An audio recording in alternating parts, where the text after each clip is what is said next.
The Spanish Announce Table. It is episode 400 of the Spanish Announce Table. That's so long. It's so long, I can't even count that high. I rely on last week's number. I go back and I'm like, what did we do last week? This is a 3, a 9, and a 9, so it must be a 4, a 0, and a 0. I don't even know how to count to 400. But that's where we're at, Tom. We've been doing this too long. Too long and not long enough. We're heading for another 400 more.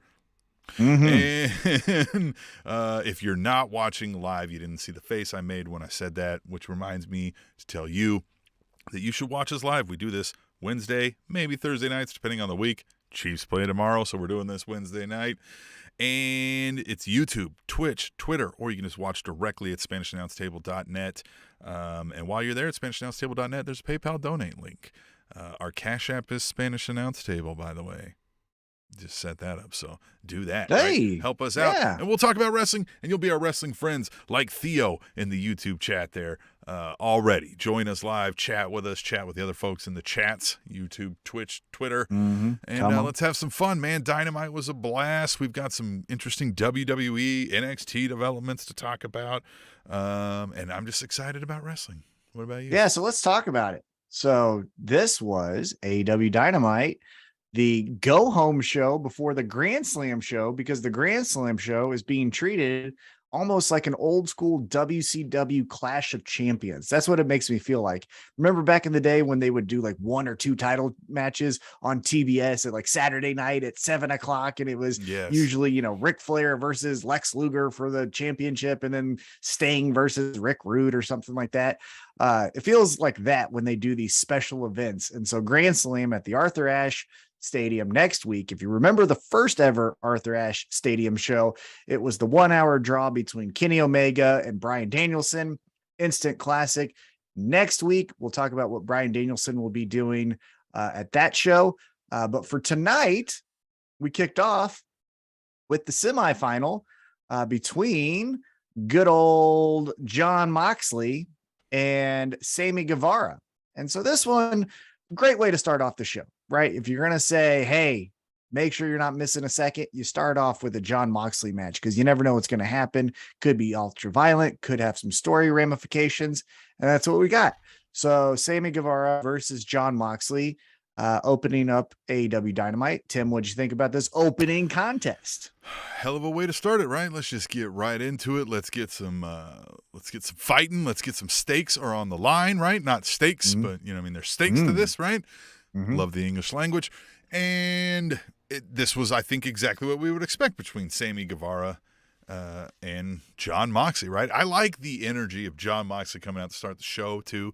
That really got me thinking, like, all right, it's big fight feel. Yeah. And we find out later in the match who he goes up against after he beats Sami Guevara, which was, I guess, expected. Felt like that was going to happen. Yeah, nothing too crazy happened on this episode as far as surprises, but you have to if you're wanting the end result, you have to take the steps to get there. And this is one of the steps to get there. So I didn't hate what happened tonight. What do you think, though? Because some of the criticism, especially about Rampage, is they kind of do the main event first.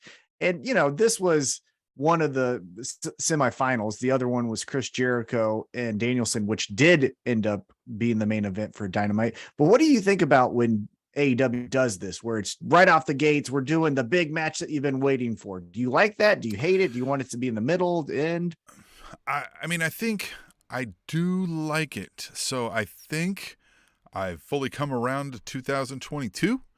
We are not always watching this show from start to finish, or have the ability to do so, or just have the attention span anymore to do so. So if some of the coolest stuff happens first, great. It kind of feels like what I would do if I'm running major events sometimes, if depending on the length of them. Like, people came here to see this, let them determine if they want to stick around longer after the big events, right? Okay. Yeah. See the undercard, if you will. I get warming the crowd up. So sometimes that's tough, right? You better have some good dark stuff going on if you're going to open the show out the gate with the number one match. So, but I don't mind it. I don't hate it. All right. Good to know. I don't hate it. All right. So Jon Moxley gets the victory. I don't necessarily love it. I like it in certain regards when if you have something in your back pocket that you're wanting to do, but the thing that you're advertising is the match, awesome. For example, I think of the very first AEW Rampage when the very first match, if memory serves me correct, was Kenny Omega versus Christian for the Impact Championship. Christian beats Kenny Omega for that championship, but then we still did other fun stuff. Britt Baker was the hometown girl. If I'm maybe mixing up episodes here, but they did something after that match, but that was the first match because that's what they advertised. So I like things like that. But for example, the Rampage that we went to last week, if all you have is Hangman and the Dark Order versus Best Friends in Orange Cassidy, and you do that first, well then, man, the rest of it's going to be me kind of sitting on my hands, even though I don't really want to. But when you have Cutie Marshall and Ricky Starks as the main event, yeah, I guess I'm kind of like the downside to what I said there too is that, right? So if we know that's how you do things, and you came out swinging with some of your hottest things, well, by the end of that show, that crowd's going to start looking empty, right, or just dead. Because again, I like it. Like I said, I like it if it's, hey, internally, the match that we're advertising is this, but we're going to do a swerve with Swerve Strickland, or right in the second segment. But that's what we want the episode to be known for. But we're going to hook them with this match. I like that. But if all you have is this match, then tease it throughout and then give me the payoff at the end. Again, it's what you really have planned from a internal standpoint, whether I like it or not. But I don't necessarily hate it because it does make me say, like, all right, I have to watch. Right, with Raw, I can tune 8 minutes late and know that like there's a 12-minute promo being cut by Seth Rollins and I didn't really miss anything, you know. But with AEW, I know I have to watch something right when it starts because it's going to be going from there. So yeah, that's how I feel about it. So Jon Moxley gets the victory. He will be moving on to the finals at the Grand Slam to crown the AEW World Champion, because again, that title was stripped from CM Punk because he couldn't handle himself backstage. Person. It seems that way. Next up, someone who is feeling the ramifications of that altercation, I believe, MJF comes out. And this was honestly, in my opinion, I think for his talent, this was probably the worst hand he's been dealt. And it somewhat showed because he came out and really just did hometown heat, cheap heat. Hey, Albany, you guys are poor. You guys stink. And then I'm calling out Moxley, but also don't forget, I got you, Danielson, and Jericho in my sights too. So, you know, I'll kick your ass too. And that was really it from him. So felt kind of like a letdown because nothing happened. Now he does introduce the first ever stable on retainer, which makes zero sense to me. Because wouldn't you be in the stable? Why wouldn't you just be in the stable? Why would you like? Yeah, I thought that was interesting. And I think we talked about this maybe even last week or while we were at AEW All Out because we're ballers. Yeah, I think I was worried about that, right? Like, this isn't MJF's faction. MJF hired this crew, and we're still going to get Stokely Hathaway doing his thing with this crew. Now we know them as The Firm, which is not a terrible name. I like the name. Yeah, I do like the name. But I just thought, this was going to be MJF leading this group, and we were going to get all that storyline with the Pinnacle guys being like, hey, not that like we want to help you right now, but right. What's up, bro? Like, you didn't ask us to help, right? And he's like, yeah, well, you said you didn't want to help. Like, fuck, what are you going to do about it, right? You're no good anymore. And then we could have, like, dealt with all of those wonderful storylines. But we're not getting that. Well, it's I think fine, right? This is a good setup. It's like, hey, you know, I hired these guys. Here's the Firm. Depends on where they go from here. But I don't see a clear-cut main guy of the Firm, if that makes sense. I don't see a clear-cut anything of this. And I think me just being cynical or thinking I'm peeking behind the curtain, I think everything that was done tonight was a pivot from what was originally planned. I do think MJF being the leader of this, or these people have a beef with CM Punk from prior things that they've dealt with in their past. All of that, I think, honestly, because of other stories that AEW's told us, there was details filled in and it was going to all make sense. But because of what happened, now we have to just pivot to something else. And it kind of shows that this is just something else. They all did fine. No one did horrible in what they did here tonight. As you mentioned, it's called Stokely Hathaway and the Firm. It is the first ever stable on retainer, which makes me think of APA, where APA were just hire us and we'll kick your ass. But then this is where it doesn't make any sense to me. MJF said, it's only my stable. I will hire them when I need. And then Stokely Hathaway, when he gets introduced and then introduces the group, says to the crowd and to us, we're only a group when MJF needs us.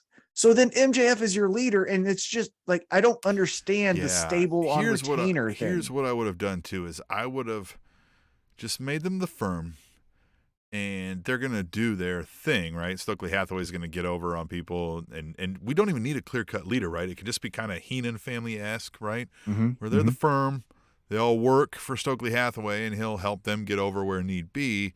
But what you get is, hey, our largest benefactor, Mr. Friedman, is in need of our services this evening, and I need, A, B, C, D, and F to come with me tonight. We've got a job, right? And we all know we make more money doing jobs for Mr. Friedman than anywhere else, right? That makes sense to me. Like, you could do that, but they didn't say that, and what they said was just kind of left like, meh. But then I don't know. There's just too much ambiguity around the faction, because okay, you're a Firm on retainer, and like you said, hey, they might go to the highest bidder. So if Jericho just decides, I want to double the group size for this week to take out Eddie Kingston and just hire Stokely Hathaway, because you can have even security firms or talent firms or whatever, where like you have an exclusive retainer with them, right? Like you're helping them when need be.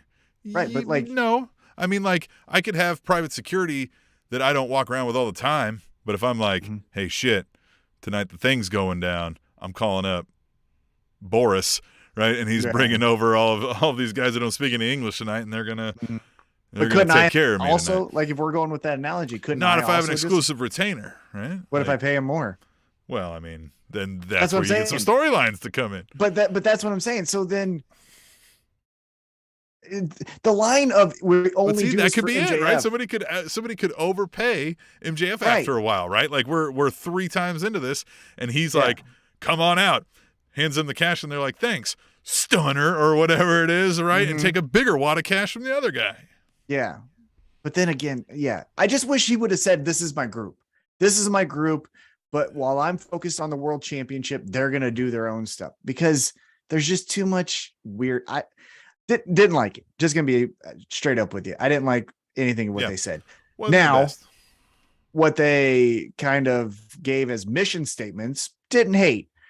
You got Ethan Page, who says he wants to go after the All-Atlantic Championship, which great. Give some, character and got a lot of folks talking about pizzazz that. After that. Yeah.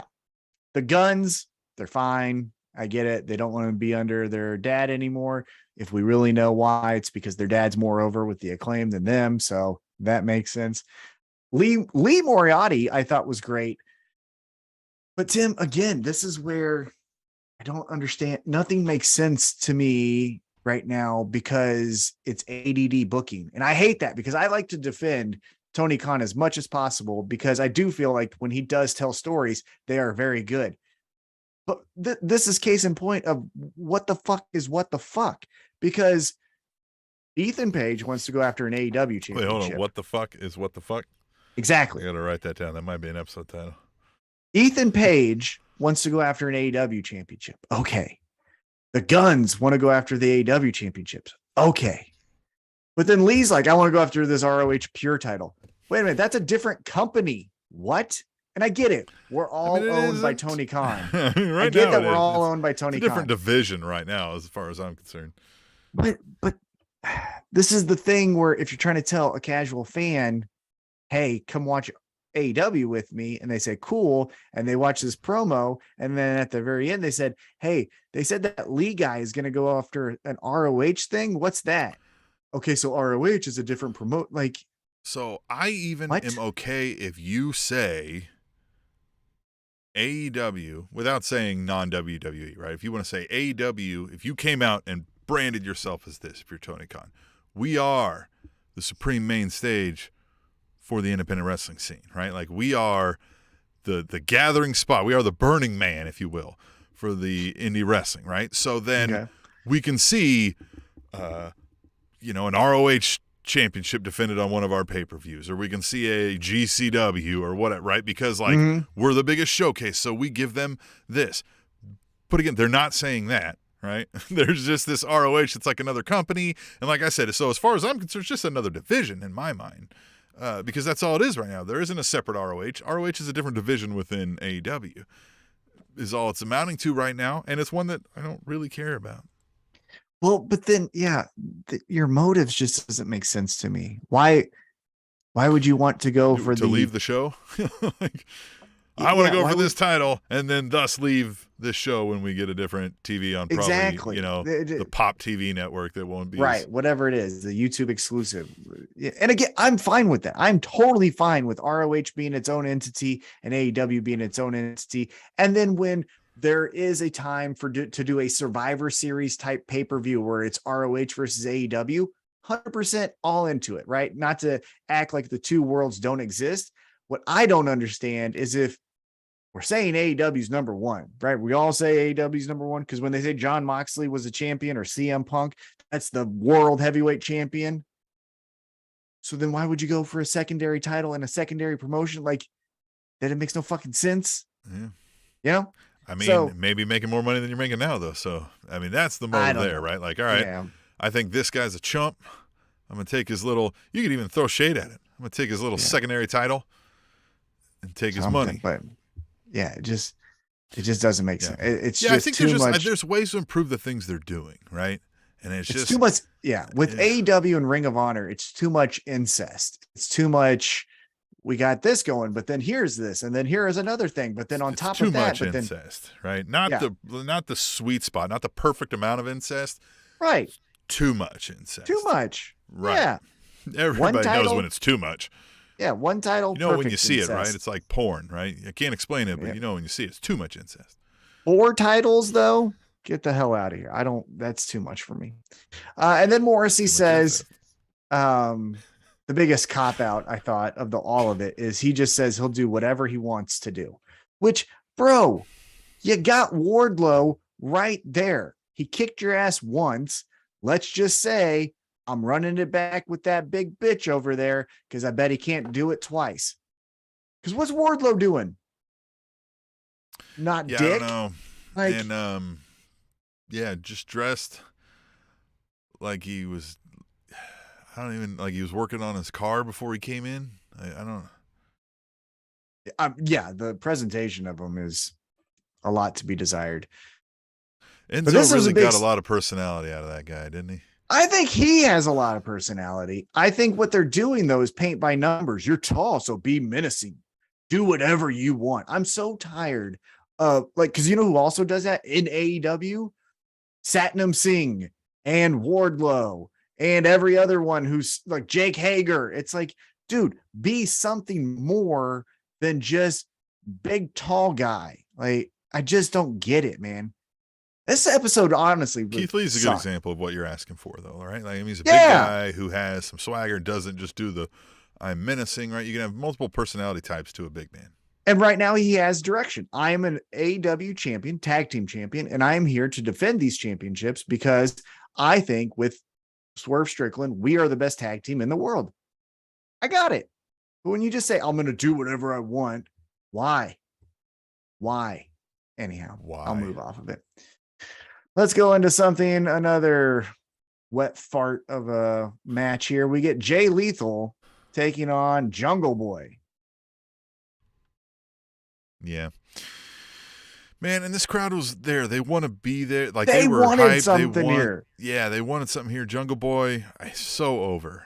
So over. I don't know if it's just the song, but he's It's so him. over. It's him. It He is him. comes out. Yeah, I mean, the pops, if he sucked, the song Yeah. would only get over so much. Yeah, I get it. And it's all a guy we want to like. Like, I don't think anybody looks at Jungle Boy and is like, fuck that guy, right? Like, he just has that kind of charisma that everybody likes. he's the guy. great. So He's great. So great. And of course, it's fine. He wins the match, right? Which is a good opponent to beat. But it's just. Well, here's again. This ROH thing. I don't even remember. Sanjay said something weird and funny on the way out, too. But, like, these guys will be great on ROH if we're just get them over there already. Like, I don't know. Easier said than done. I don't know what contracts are like. And all I don't that either. Stuff, so I'm not going to say, like, geez, Tony, why don't you already have a TV do it thing on when I'm on a YouTube. fucking YouTube channel? But yeah, put it up on YouTube. That's what I'm saying. If you're going to you have do dark ROH, and dark elevation, change dark to, and make it to ROH. Mm-hmm. That's what I'm saying. If you distinctly have two different shows, and then one time a guy from ROH pops over to AEW and says, "Hey, I never liked that guy, and he's talking shit. I'm going to kick his ass because he deserves it in my hometown." Right? Okay. Yeah. That's perfect. Make dark or elevation temporarily ROH elevation, and you put all these fucking guys there before AEW, That could be and great. it's great. That Just would be perfect. put everything you had on elevation, slide it over to dark, call it ROH elevation. And we don't even need, if it's only temporary, right? Yeah. Or it could not be temporary. Like, you make that the show title and then just figure out another. You don't need.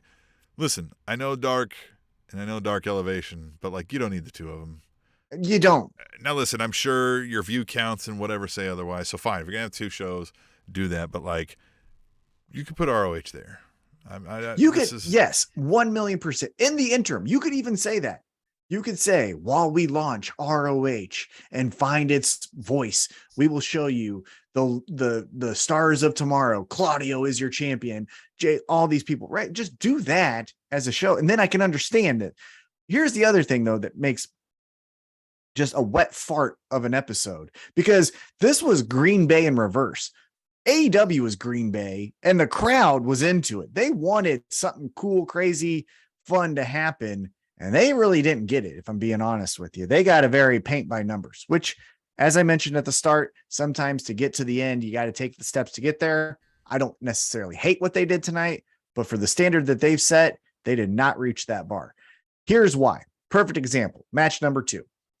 Earlier in the day, if you watched AEW social media on, I think it was Twitter, Jungle Boy walked to the arena and said, "I have an open contract. Anyone can sign it, and I'll face that person tonight." And you're telling me Luchasaurus didn't want to kick Jungle Boy's ass again? Yeah. The fucking mean Kane dinosaur? Yeah. Like, Dinosaur Kane doesn't want to beat him up again? Like, I understand. The thing is, they've made it seem like in wrestling, it is not the norm for fill-in-the-blank wrestler to not be here when we're doing a show, because they'll say, "Oh, so-and-so's not even here tonight," as if it's not the norm. So I'm to expect Jungle Boy's there, right?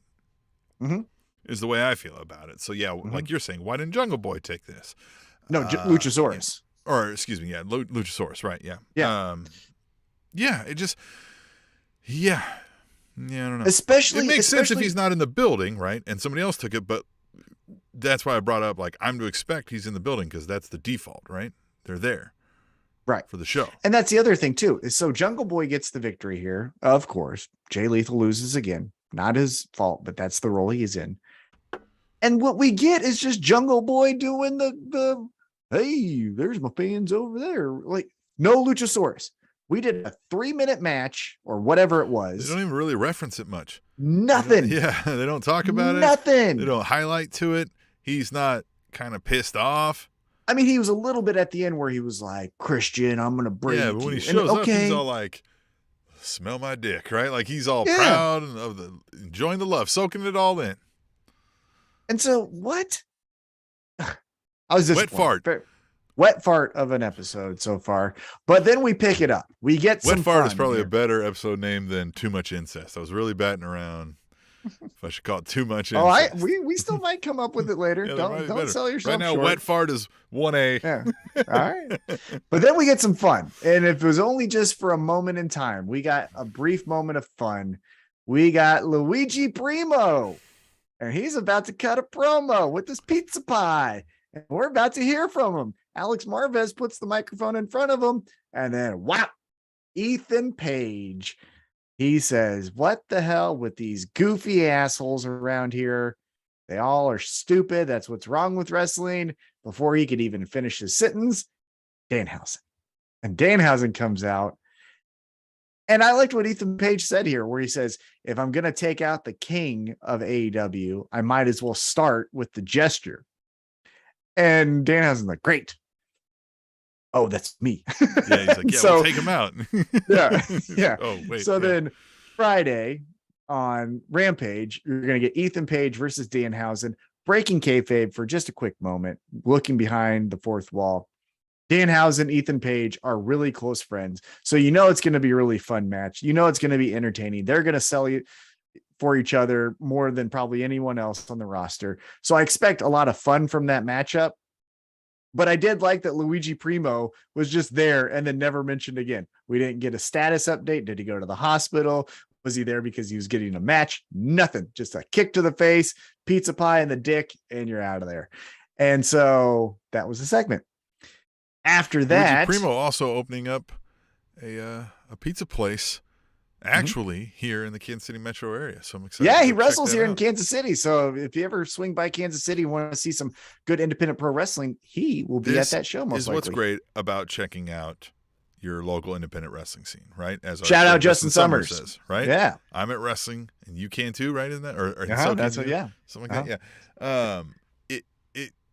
You get to see this, right? We've seen Luigi Primo. We've thought that's fun, so fun, right? To watch him do his thing, you get behind it, and now all of a sudden he goes viral. He's showing up on AEW, and you just feel Tony pride, Khan, which is weird. Tony right? Khan even, yeah.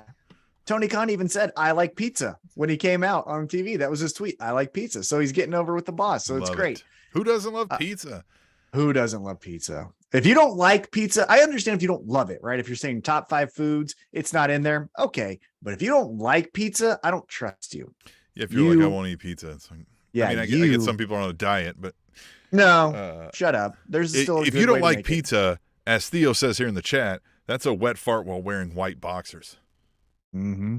Facts. Hey, so after that, we then get Darby Allin does a backflip at a show. Neat.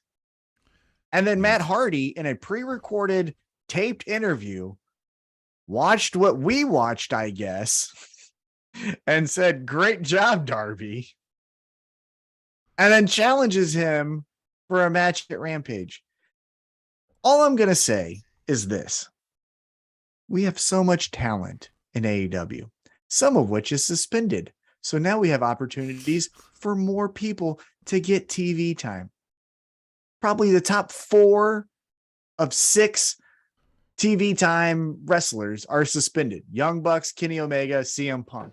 So now we can elevate some people that have been fighting for more than 4 minutes to get that time. Hangman, Miro, Kingston, Eddie Ricky Starks, Kingston. Yeah. Hell, Brody Kingston. King, right? All Eddie of these people. Kingston. And I'm not trying, but here's what I'm going to say. Yeah. And I'm not trying to talk bad about Matt Hardy, because in certain aspects, Matt Hardy is great for someone's career. I would put Matt Hardy, if you had to put Matt Hardy, gun to my head, you say you got to put Matt Hardy in a feud on Dynamite because it's part of his contract. Put him with Powerhouse Hobbs. Darby Allin doesn't fucking need a match with Matt Hardy. Even if a story comes out of it that he turned on him or whatever, we don't need that. We don't need Matt Hardy. I also don't think we're going to care. Yeah. So we get Matt Hardy challenges Darby Allin. We're going to get that Friday on Rampage.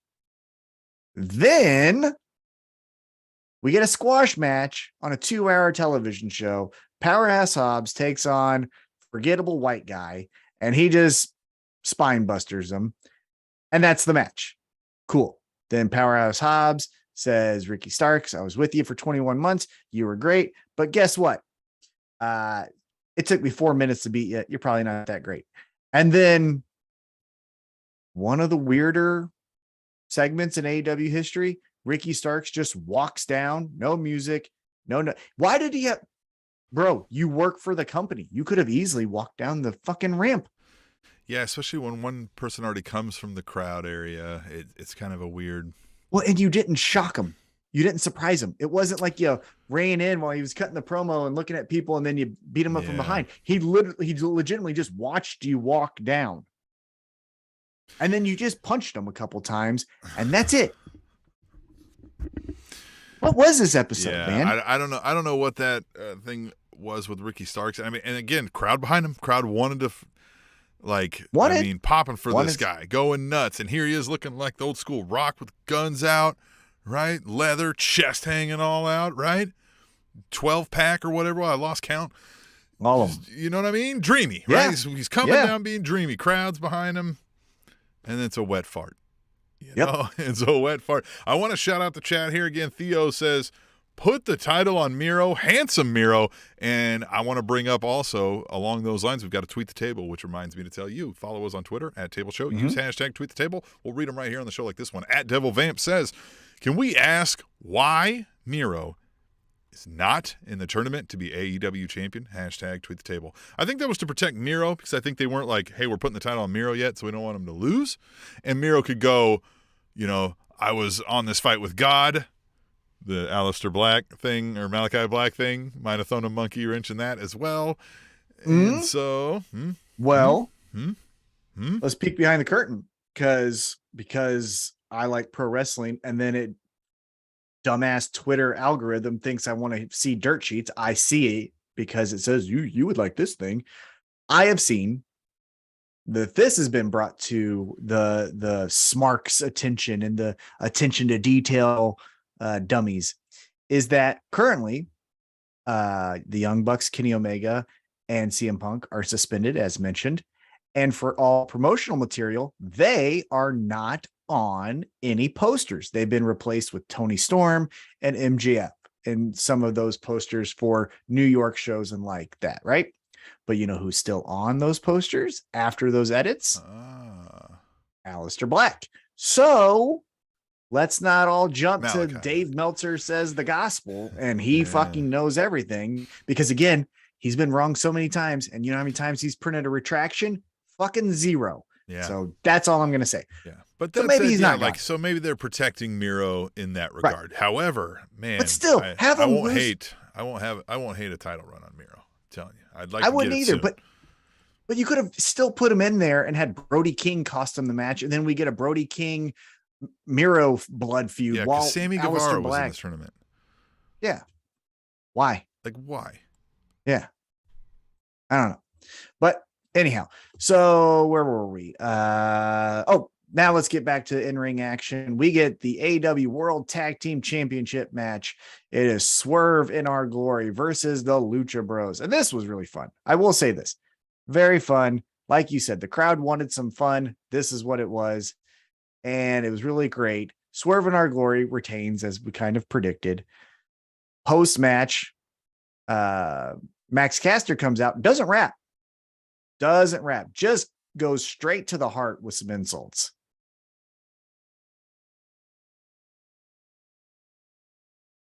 No, I don't think so. I think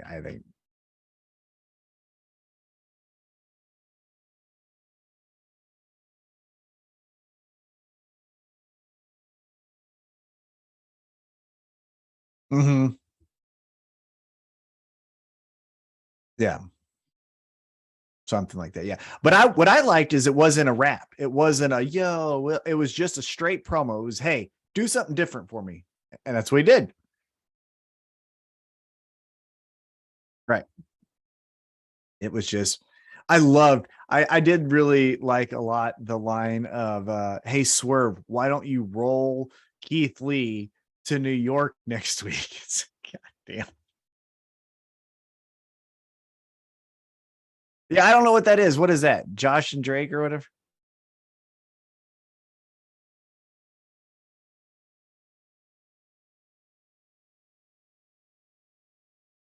Ooh. I liked how he said that he was nut hugging. Swerve is nut hugging on every famous person, which, hey, kind of, you're always the one that says, hey, look at Kevin Gates. Hey, look at this guy. Hey, look at that guy. Mm-hmm. But you also look a little thirsty doing it. So, like I said, Swerve in Our Glory gets the victory. Post-match, Death Triangle's walking out, and Alex Marvez mentions that, hey, Lucha Bros, bumping the road. Pac is like, bumping the road? Do you know who the fuck we are? I'm Tupac, you bitch. Like, 2 titles, Pac, Tupac. Why isn't he calling himself Tupac? Why isn't he calling himself Tupac? Yeah. It should be a shirt. It should at least be a shirt. Anyhow. Come on, guys. It's right there. Anyhow, Orange Cassidy then punches him and is like, hey, you're not gonna be a champion for long. And that was it. Orange Cassidy does his thing. We got to see him. It was fine. Looks like we're gonna get again Orange Cassidy, Pac for the All Atlantic Championship, which makes sense because then you have Pac lose to Orange Cassidy, and then Orange Cassidy, the babyface, as your champion. And who goes after him?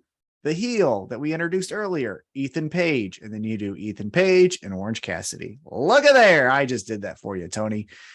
And then Tim, it's right before the main event. So you know what that means. It's time for the women. Just once, Tony, shock me and do the women's match first. Just, I dare you. I dare you, you coward. I literally think at this point, what he does is he has an Excel spreadsheet with opener, second match, women's match, main event. And then he just goes next to the cells and just deletes the names and then puts in the new names. And then it's just always that format. And then the one time it wasn't that is because he hit Control L on accident and it flipped it on the format. And that's why we once got it and not there. Yeah. But then let's go back to that format. It's right here again. Yeah. So we got Athena and Toni Storm versus Britt Baker, Serena Deeb. This was actually pretty good. I thought this was fun. It wasn't the greatest thing. It's not going to something you're going to probably watch back again, but Serena Deeb looked good. Britt Baker looked good. I thought Toni Storm sounded with the pop that she got like a real champion. Sorry, Thunder Rosa, but I felt like maybe Toni Storm's our girl. She's cool.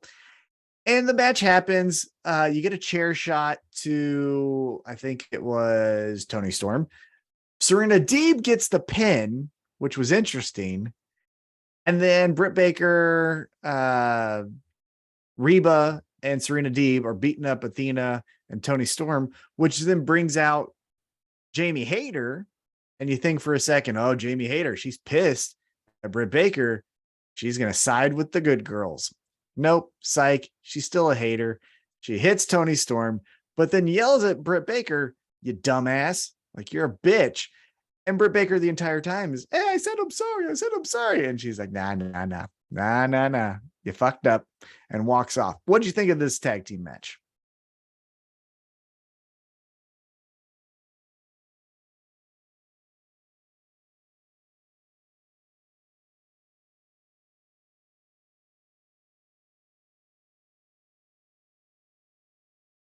Yes. Yep. Mm-hmm.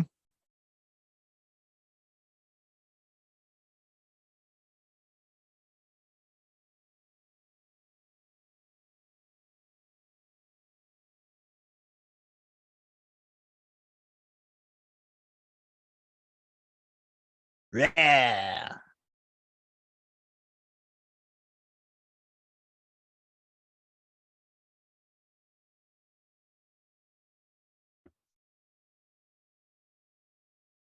Look at that.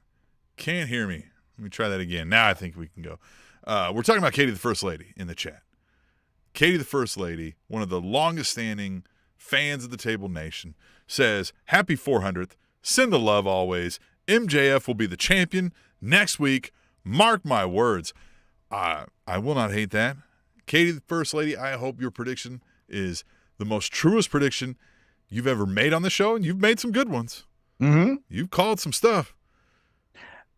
That's interesting. That is interesting. So I want to let's get back to that point in just a second, because I do want to close the loop here on the Jamie Hayter stuff. I think Jamie Hayter would be amazing in the anti-hero role for the women's division. I think that's what they somewhat wanted with Thunder Rosa as she rose through the ranks, but then they just went straight classic babyface with her. And I feel like that's where the fans dropped off, because we wanted her to be a little different. I think Jamie Hayter, if she continues to come out and says, oh, hey, Toni Storm, you're a bitch. But guess who's also a bitch? Serena Deeb, Britt Baker, Reba, Thunder Rosa. Like, you guys are all haters, right? And then she does the hater thing. All the women are haters. I don't like any of them. That's the anti-hero. Then you might get a hater section, or, the haters club, or whatever you want to call it there. And then maybe she's the champion and can take it to the next level from where Britt Baker had it. Because I think Thunder Rosa really kind of plateaued as a champ. I think Toni Storm has some meat on the bone for being a champion and what they could do with her. But I think I agree with you. Jamie Hayter, especially if you don't do the classic babyface turn, just keep her how she is. I think that's where the money is in the women's division. Now, as Katie, the First Lady, mentioned, she thinks MJF is going to be the champion. Mark her words. Well, before we get there, we have to have a match for the championship. And in our main event was the last semifinal match. It was Chris Jericho versus Bryan Danielson. Tim, what did you think of the main event?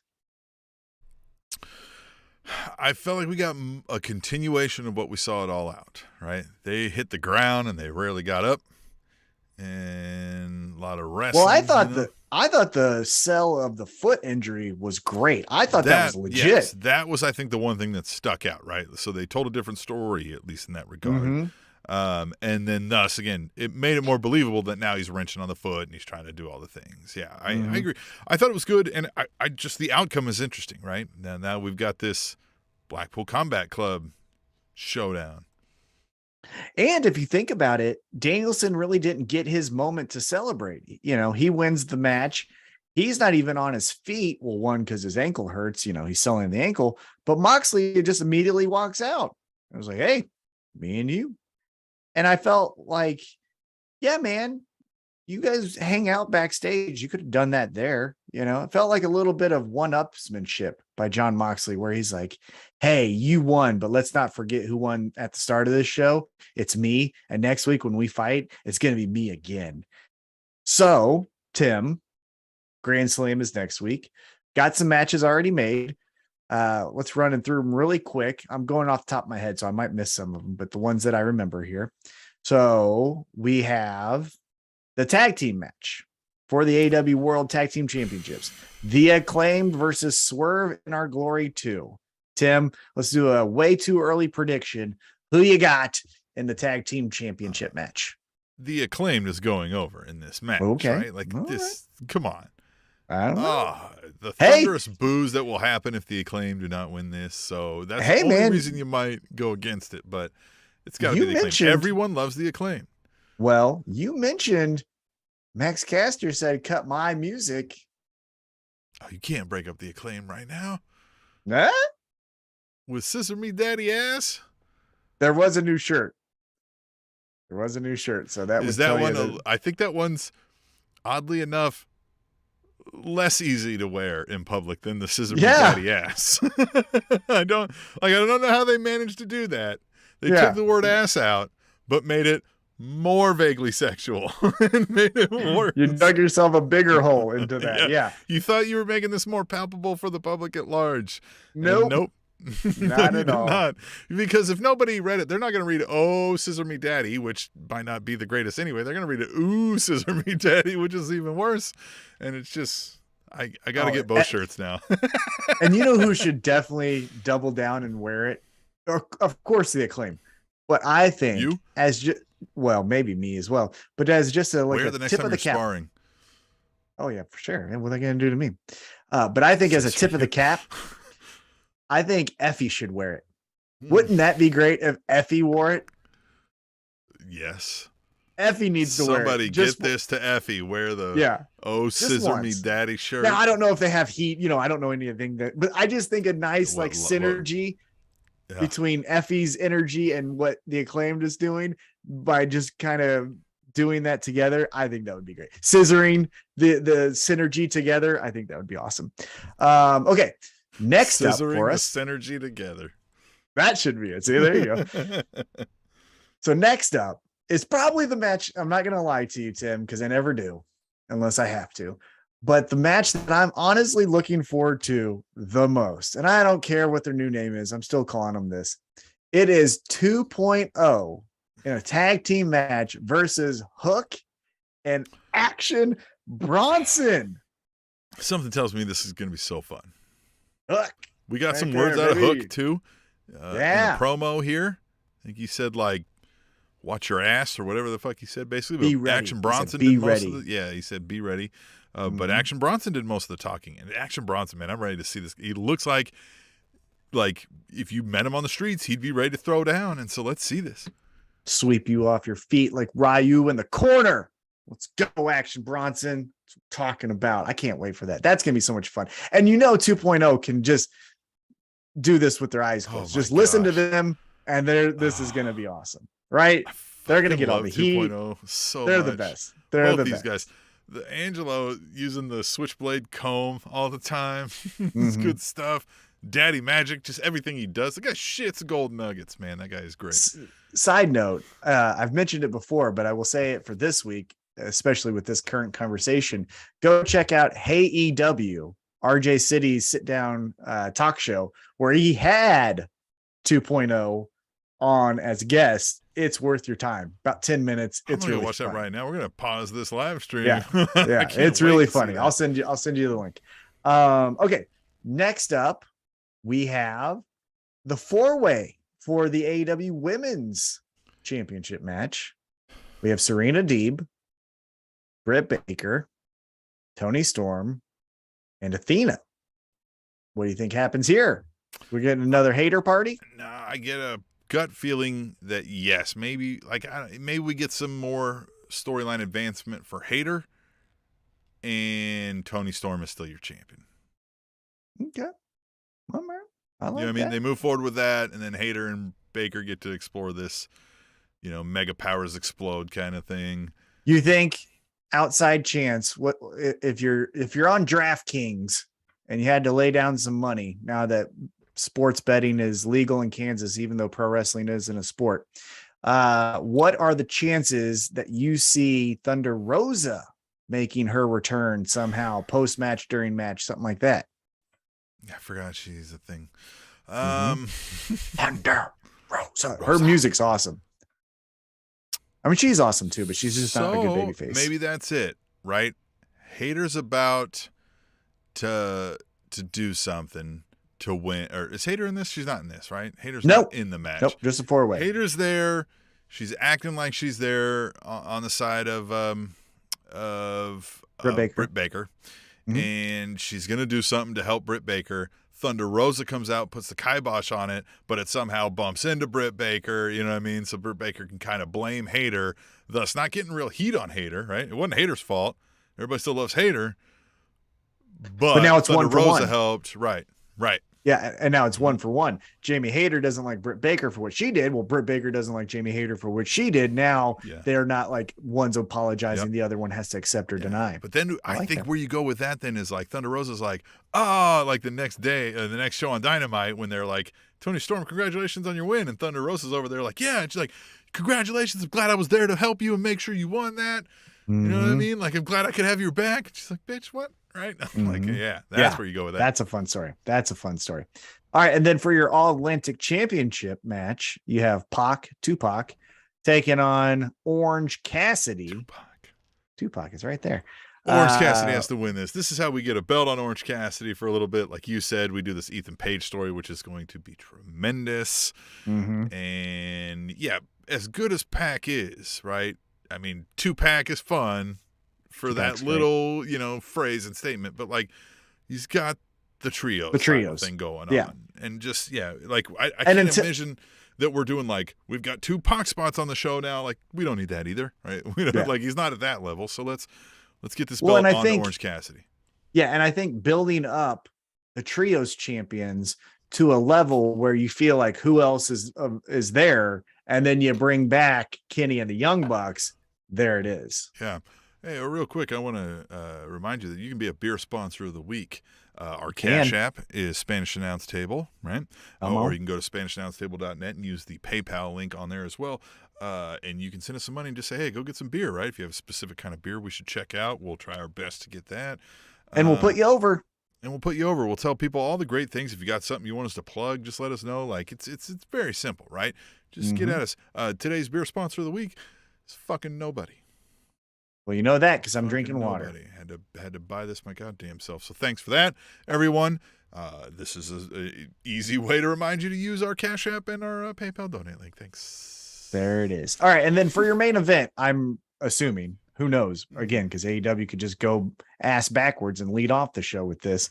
But you have, as you mentioned, Blackpool Combat Club member Jon Moxley taking on Blackpool Combat Club member Bryan Danielson for the AEW World Heavyweight Championship. So is it a 3-time championship reign for Jon Moxley? Is it your first ever title reign for Bryan Danielson? Or is it, as Katie, the First Lady, says, a swerve and you get your first ever MJF title reign? What happens? So I think you can get the MJF title reign and get one of these guys winning. Okay. And if MJF ends the night as the title holder, I think you have Moxley win this match. Okay. You know what I mean? Just so you don't shorten the Bryan Danielson one right out the gate, right?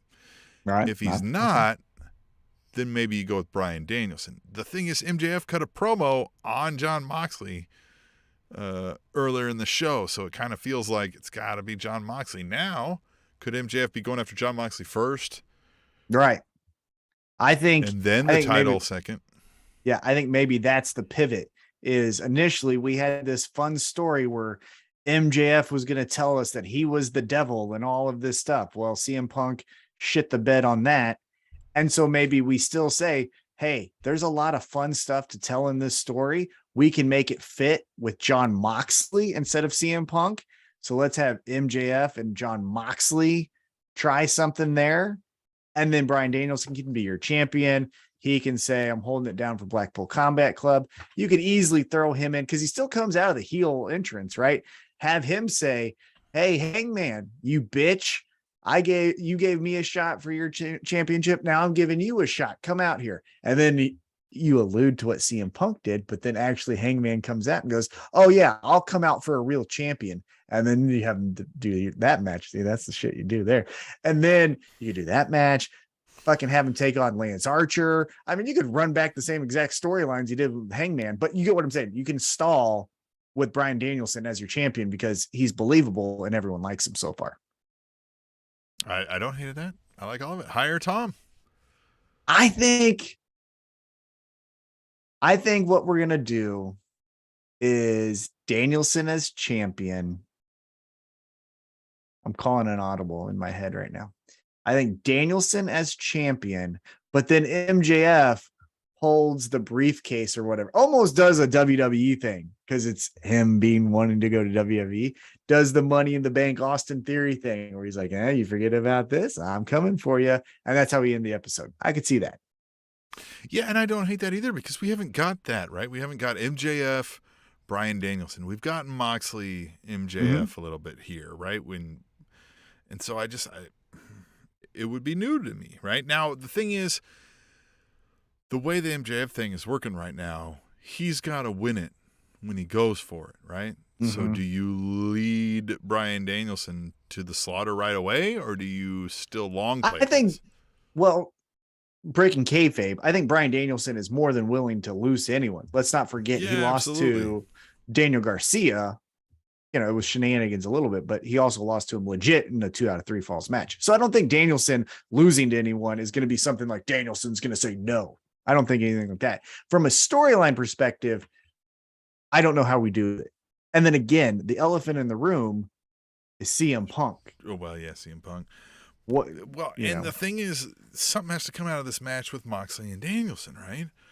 Like, possibly, that's going to but be the I story leading up to it, you would think. But I could easily see, because they're men of a certain type of character, and you know they're forged in combat.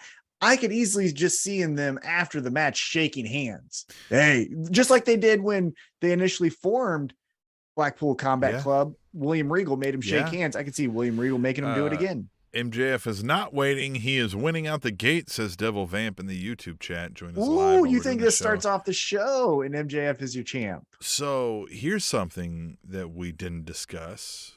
Okay. MJF could perhaps pay off one of these two to double cross the Blackpool Combat Club after their shake hands, whatever, right? Let's say Danielson wins.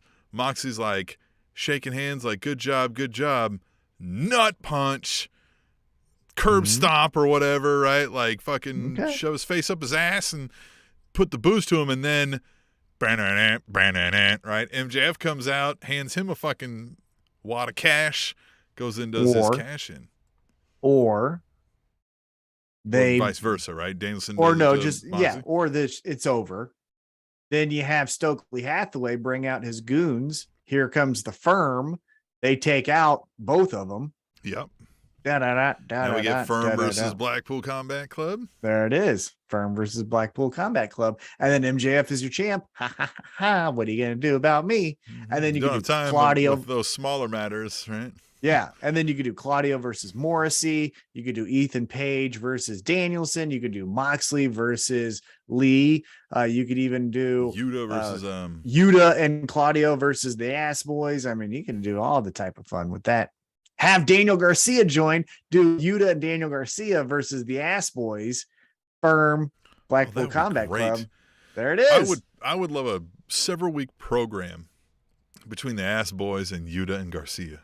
Yeah, the real men of wrestling versus the entertainers and the flashy Dollar General Store version of Shawn Michaels coming out, like that would just be perfect. Yes. I like that idea. Fun. Hire me. Come on, give me a chance. Yeah, hire Tom.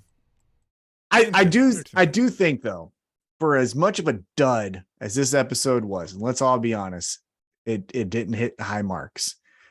I think we're doubling down, tripling down, and we're going to hit or try to swing for the fences and hit grand slams every time we're up next week on Dynamite. I think Tony Khan, I've never met him, but just interviews and, the way he acts, I think people thinks he doesn't have it anymore with like the stories he can tell.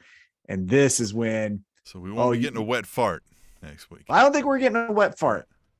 But we could, because sometimes you push and a wet fart comes out. Yeah, sometimes it's true. Sometimes you're pushing that rock up the hill and you're trying to meet, your goal, and a wet fart comes out. Sometimes it happens. It does happen. Speaking of wet farts, there's some things that happen on the WWE side of things. This week and again, we've been saying we want to give the Triple H era some time, right? See how things are going, and I think there's small improvements made, but be they small, right? There was a lot to make, so we're not there yet, right? We're not on the everything is better train. I will say this NXT 2.0 thing has me at least. All right, you righted one wrong, right? They do their NXT 2.0 1-year anniversary. They do that whole thing, and then at the end they're like, "Thanks everybody," and the logo changes to black and gold, and the 2.0 disappears. White and gold.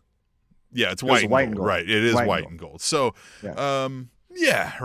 Maybe we're gonna get a little more back to what NXT was. albeit I'd like people to remember we remember NXT 1.0, if we're really calling it 1.0 and it was 4.0 Yeah. or whatever. Yeah. You're looking back at it with rose-colored glasses. It wasn't always great. There was moments. There was great era, like, defining moments, great moments that we'll remember, but there was a lot of shit in there as well.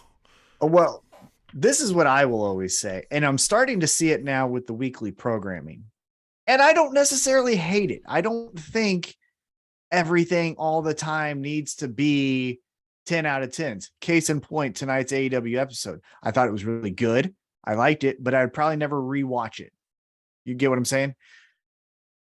If you look back at the NXT 1.0, you had mundane episodes with Grand Slam, whatever your analogy wants to be, takeovers. And your takeovers fucking rule. Yeah, they nailed the takeovers. Every single time it felt like, right?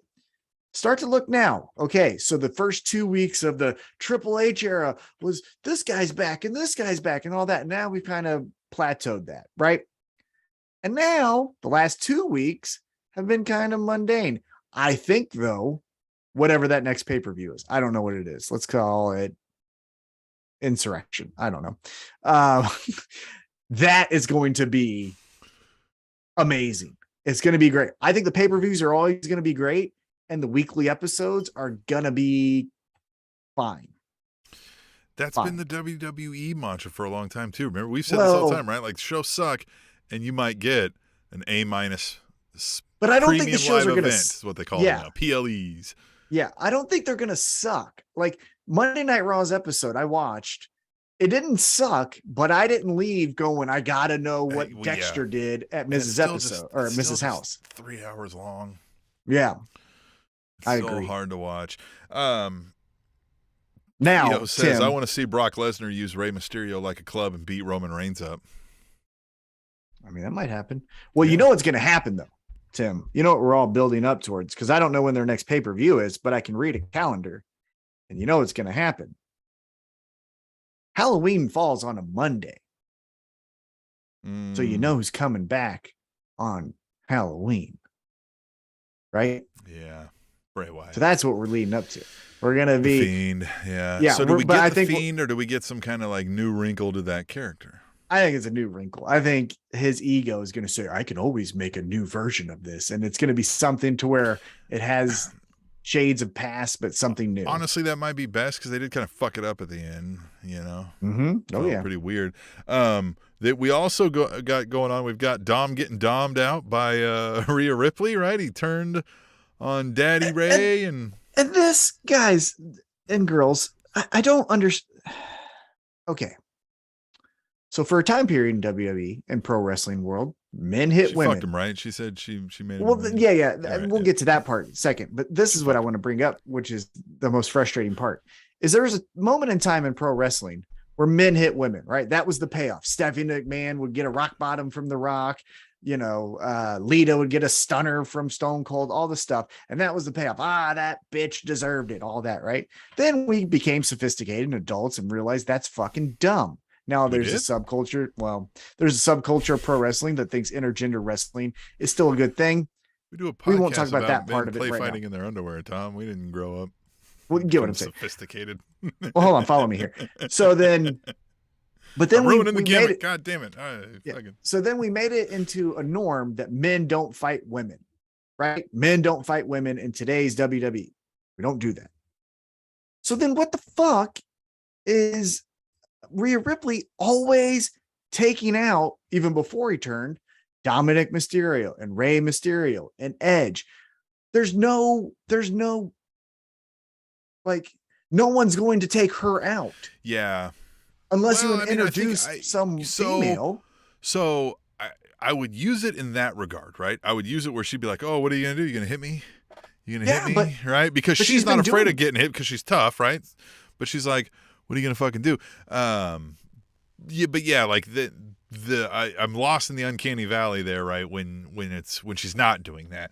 I do like, I mean, I've been asking for this, right? We need relationship dramas. We need family dramas. This can work, right? If she's brainwashing, young Mysterio, right? So I like the idea of this. Yeah. Yeah, the story is great besides the violence that Rhea Ripley does to the men, because there's no female that can then go, Rhea, I'm kicking your ass. But I think it even fits well that it's like, I said Dom being Dom, right? You do have this like goth, dark character, and the Mysterio has been nothing of that, right? So like this turn is true, where it's like, you keep hanging around that girl, Dom, you know what I mean? And like now you're getting your lip pierced and your hair's all slicked. But why's your hair wet? Right? Yeah. Like I like it. Well, the unfortunate thing, and I think the open secret is Dominic Mysterio is bland. He has zero personality. He is an athlete, which is great. But if we could recast this as Rey Mysterio's son, you would have Logan Paul instead of Dominic Mysterio. But I like they did what you keep advocating for. They didn't send him out in the ring in a promo to talk shit. They did the pre-taped where he's steering forward and he's saying a few things, and they can do take two when he flubs it. And they have her whisper something to him and he's like, fuck. You know what I mean? Like, perfect. More of that, less of the like, my dad you people was a bastard. Yeah. Like all of stuff. You people. Right. That stuff. Tired. But he's not good. Let's just be honest. Dominic Mysterio in current form. I'm not saying in 6 months he turns it around and figures it out. You said China beat up Jeff Jarrett for the IC title. Exactly. Right. But like Edge and Mysterio and Ray keep doing this, like, my hands are tied behind my back. Damn it. It's so are you going to introduce Aaliyah again? And Aaliyah's going to take out Rhea Ripley. I mean, what are you going to do here? Because to your point, I like the get in your face. What are you going to do? But when she then does something, it's like, well, what the fuck? You can only do that for 2 or 3 weeks, and then something has to happen to her. Like, that's bullshit, you know? Or are we going to just start hitting women? Like, I don't know. Well, we know Vicky Guerrero ain't coming out to make any save, right? Yeah, we know that so we're painting them in a corner that they can't get out of unless they introduce someone. Beth Phoenix, is she coming back? Like, something has to happen here where she can't just run rampant and be like, ha, ha, ha, ha. Because that's the only reason the Judgment Day is getting over, which is fine because it gets people mad. But eventually you have to have Rhea Ripley get power bombed or something by somebody. Somebody. Yeah. I don't know. And we've got Uso 3, maybe Uso 4 if you're counting Sami Zayn, is now in the bloodline. But he also is the NXT North American champion. Which means... Solo Sikoa? I don't know how to say it. There it is. Nailed it. Which also means everyone in the bloodline has gold except for one person who really isn't in the bloodline. But he is in the bloodline. You've seen the picture. But he doesn't have gold. He doesn't have gold. So what, can we get Sami gold? Or do we kick him out? See, you know what's happening. This is the end story. I like it. This is good storytelling. Break it down for me. All right. Yeah, it's great storytelling. And it's done well. And again, Triple H, I trust to tell a good story. So I don't hate anything. Just like how we knew Hangman was going to beat Kenny Omega, I feel the same way about this story. The end story is Sami Zayn teams up with Kevin Owens to then take the tag titles off the Usos. That's what we're getting. So we're getting the little steps of the newly made tag titles that they're talking about. Exactly. Well, I didn't know that part, but yeah. Well, really? Yeah. Damn. I know. Because remember my wedding? Yeah, your wedding. You got the the tag titles. You have to buy new ones. No, like that. I ain't doing that. Got to buy new ones. It's a moment in time. That's when we were Get you the married. AEW tag titles. We can Photoshop the photos. We can Photoshop. There you go. Thank you. But that's where we're going. If Sami Zayn gets put in this rock and a hard place, he goes with his best friend for life. He realizes the bloodline was always using him. And then it's Sami and Kevin. They beat the Usos. Then they are the champions. Everything's great. Then Roman gets mad. The Usos then beat the Sami and Kevin Owens in a couple months to then regain the championships. Kevin Owens then ascends to the top and takes on Roman Reigns. He loses. Roman's still champ. Then The Rock comes, and then there you go. Rock loses. Roman's still a god. Brock comes back. Brock takes it. There it is. Or do we ever get a Sami Zayn going for the title? No. Yeah. No. Triple H ain't that progressive, is he? Yeah, he ain't that progressive. I love Sami Zayn. He's still in the McMahon family. You know what I mean? Yeah. Yeah.